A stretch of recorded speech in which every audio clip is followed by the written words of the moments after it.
Praise the lord. దేవునికి మహిమ కలుగును గాక. ప్రతిరోజు క్రమం తప్పక వాగ్దానాన్ని వీక్షిస్తున్న ప్రతి ఒక్కరికి యేసయ్య నామములో ప్రత్యేక వందనములు. సబ్స్క్రైబ్ చేసుకుని అనేక మందికి షేర్ చేసి దేవుని మాటల ద్వారా బలపరచండి. ఈ దినమునకై ఏర్పాటు చేయబడిన దేవుని వాగ్దానము యోహాను సువార్త 16వ అధ్యాయము 20వ వచనము.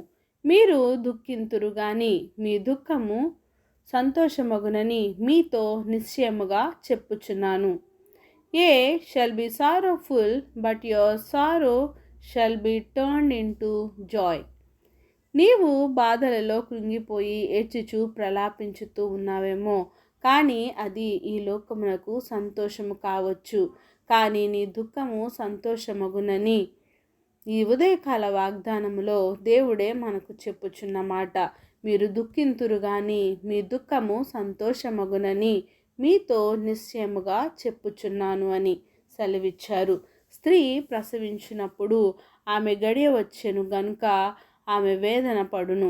అయితే శిశువు పుట్టగానే లోకమందు నరుడొకడు పుట్టెనను సంతోషము చేత ఆమె అప్పటి వరకు పడిన ఆ ప్రసవ వేదన అంతయు మరచిపోయి ఇక అది జ్ఞాపకము చేసుకొనదు.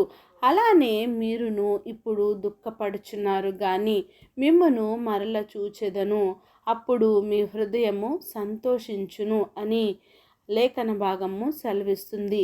మీ సంతోషమును ఎవడును మీ యొద్ద నుండి తీసివేయడు. దేవుడు నీ జీవితంలో ఉన్న దుఃఖాన్ని తీసివేసి సంతోషాన్ని ఇవ్వగలిగే శక్తి ఉన్నవాడు. నీ దుఃఖమును తీసివేసి నీ బ్రతుకును మార్చగలిగేది ఆయన ఒక్కడే. నీ దుఃఖాన్ని నాట్యముగా మార్చగలిగే శక్తిమంతుడు.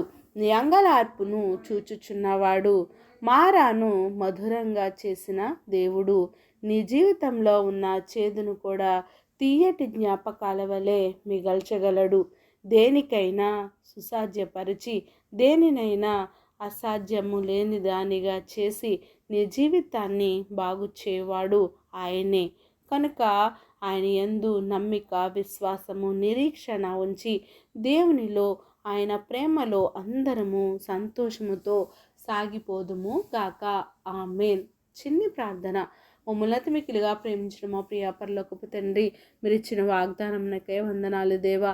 అవును ప్రభా, ఈ ఉదయకాల సమయంలో నాయన మరి ఒక్కసారి మాతో మాట్లాడిన దేవా మీకు వందనాలయ్యా. ఎవరి జీవితంలోనైతే నాయన దుఃఖముతో, శ్రమలతో, బాధలతో, ఏడ్పుతో, నిట్టూర్పుతో, నిస్పృహతో నాయన వారి జీవితాన్ని వెళ్ళగొక్కుచున్నారు నాయన ఒక్కసారి నీ కను దృష్టిని వారిపై ఉంచి వారి దుఃఖమును నాట్యముగా మార్చండి నయ్యా. వారి దుఃఖమును సంతోషముగా మార్చండి నాయన.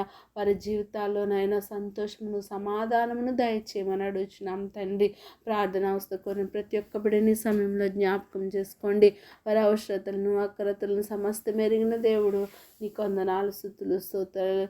సమస్తము నీ పాదాల చెంత చేర్చుకొని సమస్త ఘనత, మహిమ, ప్రభావాన్ని మీరు ఆరోపించుకుంటారని యేసుక్రీస్తు పరిశుద్ధ నామమున ప్రార్థించి అడిగి వేడుకొంచున్నాను మా తండ్రి. Amen. God bless you all.